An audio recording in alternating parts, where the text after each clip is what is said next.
Okay, kabayan, ako, nabalik po tayo sa ating po palatuntunang ating alamin. At sabi nga natin, cuisine naman sa pagkain ang ating pinag-uusapan sa ating programa.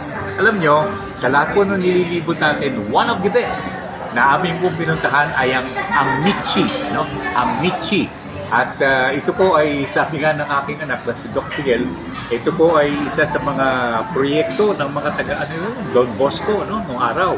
At ipinagpatuloy po ng mga negosyante na kagaya po ng ating naipakikita dito po sa area po ng town center ng Ayala. Hindi na ba? Ayala pa rin. Ayala pa rin tayo. At dito po, sabi nga po, eat well, love well, often, and love much.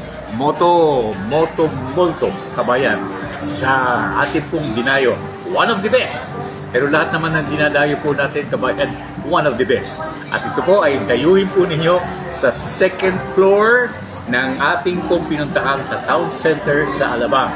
At yan po ay ating pong naipakikilala sa mga kabayan po natin sa tuwi-tuwi na nagtatanong kung saan pwedeng pumunta at kumain ng masarap na pagkain, kabayan. Okay, ka Jerry Geronimo sa palatuntunan ating alamin.